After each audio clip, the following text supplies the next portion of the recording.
I'm Holly Kaufman, a big fan of GreenBiz and all the work that they do. So I want to say thank you for attending this session on how companies can shift to reusables, especially in the age of COVID. And the main takeaway from our session today is that it's both possible and really scalable. In fact, we've all been using reusables for years. We all go to restaurants where the dishes get washed, or have surgery, or go to the dentist, and all of those tools and equipment is reused. So if we can do that and have been for, eons, there's no reason we can't bring our own bags to the grocery store, or even have to throw away so much ever, not just in the age of COVID. I'm going to just pause for a minute and make sure everybody can hear me okay. Yep. John and Bridget, can we let me know if you can hear me all right? Terrific. Okay. So unfortunately, there's really a perception that single use and plastics are more hygienic, more sanitary than things that are reusable. And unfortunately, a number of members and associations of the plastics and petrochemical industries are really taking advantage of this COVID moment to push single use and push plastics owing to COVID. I remember particularly being a San Franciscan during the AIDS epidemic is when there was a huge rise in everything antibacterial. That's when we got antibacterial wipes and antibacterial soaps. And many of us are familiar with the attendant problems from that. So I think there's a situation that's being taken advantage of where it's creating more of a perception of things being hygienic when it's not necessarily the case. If you take gloves, for example, plastic gloves are only as sanitary as long as you don't touch them. If you touch your face, you have to remove the gloves or wash them. So without further ado, so we can spend time with our panelists here, I do want to let you know what we'll be covering today. We're going to start with John Hocevar. I hope I pronounced that correctly, John, from Greenpeace. And he's going to give an overview of this problem and make the case for why reusables, including during the age of COVID, are so feasible. Bridget Croak of Closed Loop Partners is going to share some examples of designs, materials, companies, and business models, including both large and small companies. Just give us a survey of what's going on out there. And then Tom Zaki, who is very familiar to GreenBiz audience, is going to give us a deeper dive into his company and the business models they're working with, and share some practical advice that may be useful for some of the companies that all of you are working with. So without further ado, let's move to John. John is a marine biologist. He's director of Greenpeace's Oceans campaign, including efforts to phase out single-use plastics. Take it away, John. Thank you, Holly, and thanks to you all for joining us today. I hope those of you that are having to deal with hurricanes and wildfires on top of the pandemic are staying safe. I'll just jump right into it. In order to protect our planet and human health, Greenpeace has made it a priority to eliminate single-use plastic. This is necessary not just to protect our oceans and to prevent sea turtles and whales from choking on plastic bags. We have put so much plastic into our world at this point that is now in our food, our water, and even the air we breathe. Plastic is made from fossil fuels and is helping to drive a fracking boom that our climate cannot afford. The production and refinement of plastic is poisoning low-income communities in its wake, with disproportionate impacts on people. Plastic production has been increasing nearly 4% a year, even as many of the corporations producing and selling these trillions of throwaway plastic items work to convince us that they want to end plastic pollution. This is not a problem we can recycle our. We need to focus on turning off the tap and phasing out single-use plastics as quickly. Everyone understands we need to do something about all this plastic, but so far too much of the emphasis is focused on recycling. Greenpeace conducted a comprehensive analysis of plastic recycling in the United States and published the results in a report called Circular Claims, and that only bottles and jugs labeled as ones or twos meet Federal Trade Commission standards of recyclability. A whole lot of the plastic trash we all put in our blue bins is dumped or burned because of no value. Even in the relatively rare cases when plastic is actually recycled, it's important to keep in mind that this is usually just a short pause on the way to being dumped or burned. Unlike materials that can be recycled over and over again, plastic is typically downcycled once before. Increasing plastic recycling will not solve the health concerns associated with plastic. Only reducing plastic production and use can do that. It requires leadership from both the public and private sector.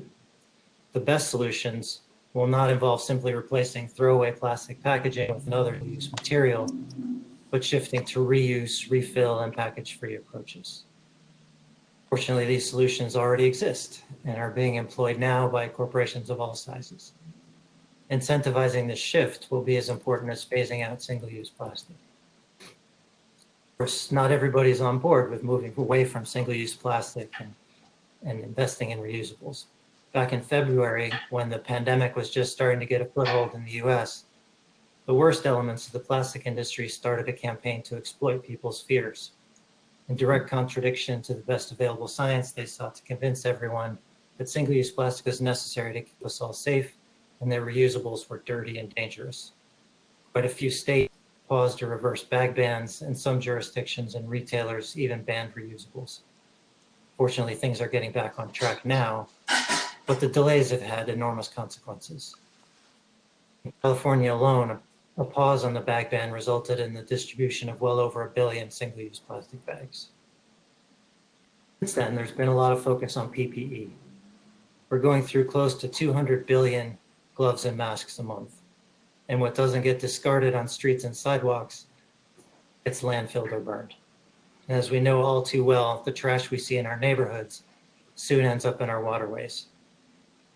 One of the things the pandemic has taught us is that it's very difficult to maintain an equitable global supply of single-use PPE for everyone who needs it month after month after month.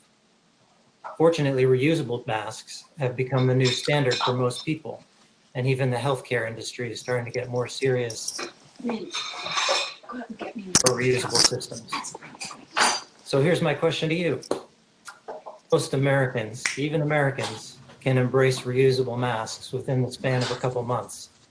Is it really so hard to imagine reusables becoming a mainstream approach for most food and beverage needs in the next few years? Give it to Bridget and Tom to give you a better sense of what people are doing to help speed the transition to reusables. And for a deeper dive into this issue and more examples of companies using reusable systems right now, please check out the new report we released just this week, Reusables Are Doable. Thanks. Perfect. Thank you so much, John. That was very helpful. And actually, I'm really glad that you brought up PPEs the way you did. I wanted to show people at the beginning of COVID, I bought a batch of these thick cotton gloves, and I keep some in my car for when I have to go get gas or take them to the grocery store. And when I'm done, I put them in the washing machine, because tying things into the main stage panel that we heard about the informal pickers, which is quite a euphemism. We've got, poor people and children going and picking up and handling all of our throwaways. There's a huge disease and vector situation there. So if we want to talk about sanitation, we really don't want to throw things away. We have to think about where they end up and who's actually handling them. And I just don't think that that is addressed nearly enough. So with that, we're going to move to Bridget.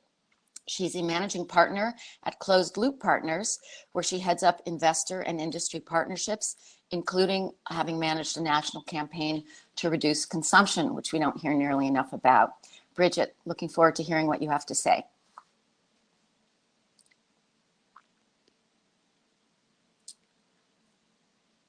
Bridget, are you okay? Are you having any technical difficulties? Wrote in the chat that she can't see and hear the speakers, it seems, unless you can hear now. I hear you, Tom. I can't hear anyone else. Oh, well, then I'll tee this up. I'll play the in-between. It's over to you. So please take it away. Great. I apologize. I did not hear John. But I'll give my perspective, and hopefully folks can hear me. If you can't hear me, let me know. Great. So I'm with Closed Loop Partners, and we have been investing across the circular economy, but we've really played a strong focus and been looking into reusables and refillable models in the last years. I think folks probably have heard the CEO of Algramo speak this week at Circularity, and we are an investor in Algramo. And I guess some key points that I want to make are, I know a lot of big companies are thinking about not only, there's a lot of momentum around refill models, but how do you actually get there? And what do you do to get over some of the perceived hurdles? Certainly, while I did not hear John, I know that they have a huge priority and they're not going to be going away in terms of pushing refillables and reusable models. And so a couple key points. One is that I don't think that there's one key winner that's in the market. I think there's a lot of models that work for different purposes and different types of products. So think about the sensitivity of the product that you have and kind of who you want to own the packaging, whether you want the consumer or you want the brand, the brand to own that packaging. And there's different models. I think Loop, Tom will talk about Loop and how the brands own the packaging there. With Algramo, the consumer owns the packaging. So there's different use cases.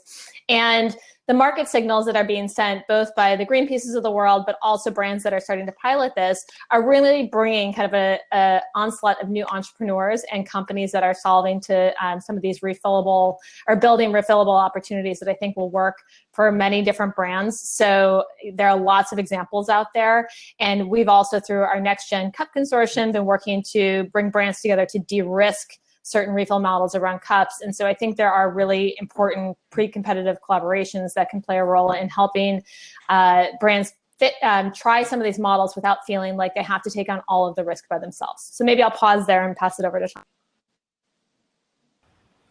Okay. I'll just briefly introduce you, Tom. So Tom is the the founder and CEO of TerraCycle, which collects and repurposes hard to recycle or reuse items. You're all familiar with Tetra Paks, so they're the ones who pioneered being able to recycle Tetra Paks. He'll also tell us about Loop that Bridget mentioned, which is a platform for consumers to buy products in reusables. And I'm sure Tom will mention that they take back and recycle PPE. So we'll look forward to hearing about that. Wonderful, Holly. Thank you so much. And thank you all. It's just wonderful to see all the chat activity. So just very quickly, Loop is one of the divisions of TerraCycle. TerraCycle is a mission-driven waste management company in 20 countries now for close to 20 years. Recycling things that are hard to recycle or integrating recycled content back into typically single-use products. And we created Loop to think about what are the gaps really in the reuse ecosystem. And what we felt was one of the big gaps is there being a platform into which brands can create reusable versions of their products, and then retailers can sell those products to their consumers. Now, as Bridget mentioned, there are many modalities of reuse. Can be consumer-driven reuse, where you take your reusable container to a package-free store or your reusable cup to a coffee shop. It could be where you keep the container at home and you get concentrate or bulk and you fill it yourself. Loop tries to take the stance of believing that consumers really want the throwaway experience and giving them that while acting reusable. So you can buy your favorite brands through your favorite retailers. For now, Loop is available online in France via Carrefour, in the US between Walgreens and Kroger. And actually, we just launched a month ago with Tesco in the UK, and there's Canadian, Japanese, German, and Australian launches all coming up with the leading retailers in those countries before the middle of next year. The whole, sort of idea of a platform is that you can buy anywhere, but then you can also return anywhere. That's something that we felt would really increase the convenience of reusability and make it feel closer to the convenience afforded by disposability. A lot of folks have asked about COVID. If I simply look at, what are the effects of COVID? COVID, is increasing the attention on the environmental movement because our impact on the planet is really coming into focus by effectively taking our foot on the gas. First time that's really happened since, modern consumerism history. COVID is also not so good for recycling. I say this is, our TerraCycle is a recycling company. COVID's driving oil prices down, which makes recyclers' business equations suffer. But that is, in a way, good for reuse, of course, with irony. And then what COVID has done is sort of created a fork in the road. A lot of the consumer-driven reuse models have suffered during COVID because of health and safety concerns. Hopefully, those will come back stronger than they may have been paused. But we have not seen an effect. In fact, Loop has surged during COVID. It really shows us that consumers are comfortable if you have professional cleaning apparatuses behind the scenes. We work with great companies like Ecolab and so on who do truly state-of-the-art cleaning. I also want to mention that, for Loop, we are a platform. So that means a manufacturer, whether a startup all the way to a big company like a Unilever or P&G can make reusable products into our platform. And we set the definition. So we define reuse as 10 reasonable uses or more, though many package forms are developed to be 100 or more than that, that it can be cleaned to the standards required in the industry for the retailer and the country, all those different standards. And then very interestingly, that the package needs to be recyclable into itself whenever it hits that inevitable end of life, because there's no such thing as an infinitely durable item. And we are, material agnostic. So we are seeing a lot of uses of alloys, stainless steel and aluminum, a lot of use of glass, but we also see use of plastic. And I really want to make the differentiator here is I don't personally, this is a personal point of view, I don't think plastic is evil, just like I don't think any material has the ability to be good or bad. It's the us dishonoring perhaps plastic by giving it just an incredibly short one use. And by allowing it to go around over and over, it is just the others. For us, the big learnings have been that people still fiercely want convenience above anything else. And so we try to make our North Star the convenience afforded by throwing something out. We want Loop to feel as close to a disposable experience as absolutely possible.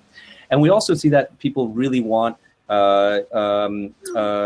design. And there's a lot of opportunity in design with reusables because you move the package from being owned by the consumer in the end to being owned by the manufacturer in the end.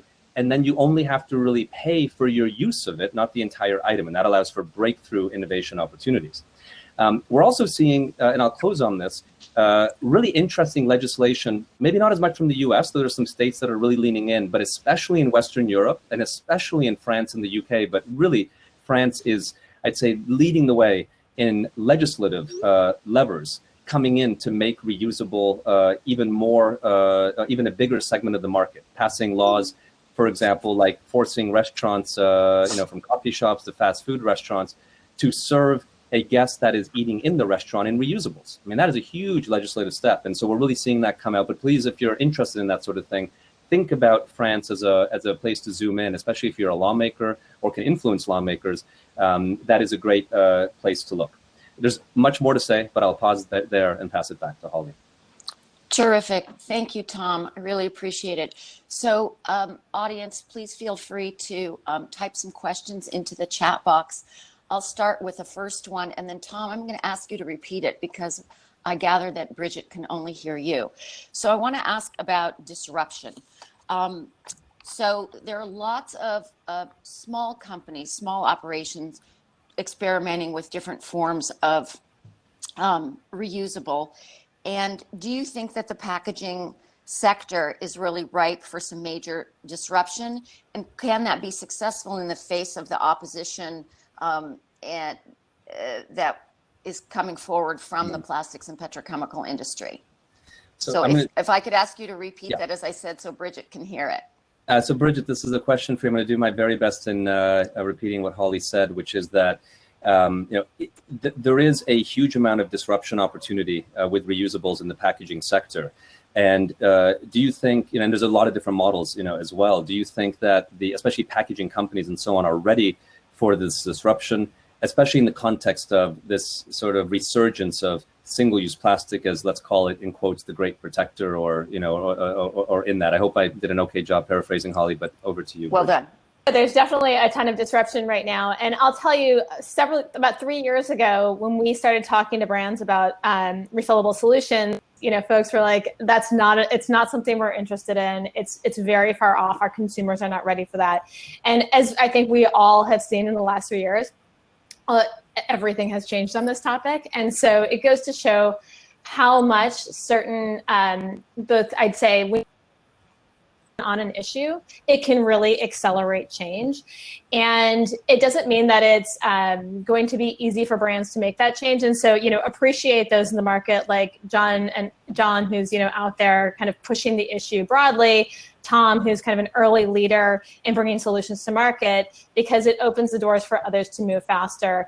And I'd encourage brands and companies to move and test small to protect yourself, but to just get out there and try things. There are a lot of emerging solutions solution providers and brands that are coming together across different sectors and product types. to solve for some of those issues. So, you know, we're a resource. I think Tom's a resource, and there's others out there that can give you kind of a landscape of what solutions are in market and how small you can test in order to just dip your toe in the water. And there's a lot of work being done collectively through a lot of convening organizations right now to look at standardization, regulatory environment, health and safety, logistics. And so these things aren't solved today, and it is going to take some time, but I would suggest not waiting until we solve all of that because you'll be behind in terms of being able to move fast. Thank you. Terrific. So before I move on to any other questions, I just want to remind people, since we are wrapping up in 4 or 5 minutes, to fill out the survey when we're done. GreenBiz would really appreciate that. So there's been a couple of questions about policy and policy versus technology. So perhaps, you know, any of you panelists could jump in. I'll mention along with that California right now has a bill introduced in its state legislature, a plastic circular economy bill. And there's also nationwide in the United States, a circular economy for plastics bill, the Udall-Lowenthal bill.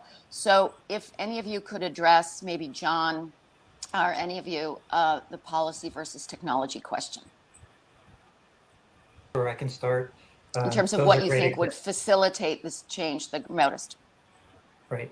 The two bills that you mentioned in California and at the federal level are great examples. I think policy absolutely has a role in protecting public health and protecting the environment. And part of that is about incentivizing shifts away from destructive practices in support of things that are better for us. And so it's been great to see that. And that's something that we can all do as individuals is support those efforts. Mm-hmm. Good. And a number of people have, oh, did somebody else want to pipe in?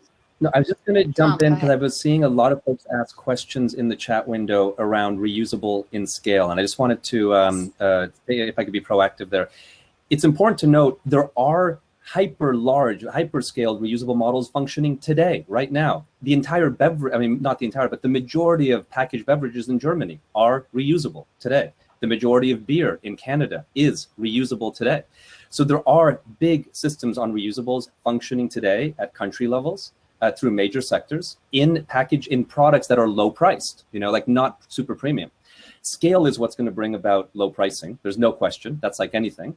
And right now, emerging reuse models, you know, are smaller, so it takes a little time for them to become economically efficient. But there are already large functioning systems. The other thing is the world used to be on this before. You know, most of the world was in reusable beverages, for example, you know, up until about 40 years ago.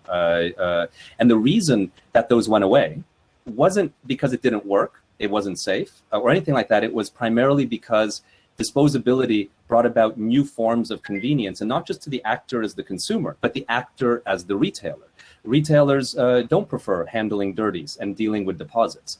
So, you know, I think the important part to think about, the incredibly important question of scale, you know, that many folks have asked here, is to understand why reuse went away, you know, for example, in the US and North America, and to solve those types of challenges. At Loop, what we try to do is, you know, when we work with retailers is say, you don't have to handle the dirties, you don't have to handle the deposits. We'll do that because that's clearly a function that was a challenge before, and we can get back to it. I think that's the important takeaway is this is not a new idea.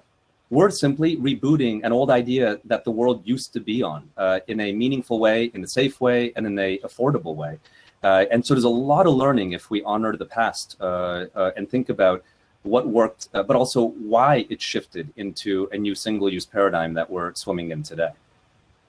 To also add to that there's a lot of new technology that exists today that didn't exist 5 years ago that can take these old models and make them contemporary. And that's something that I studied just in terms of tracking and logistics, consumer engagement, and kind of helping people understand what to do. So, you know, the simpler, the better, the simple consumer messaging.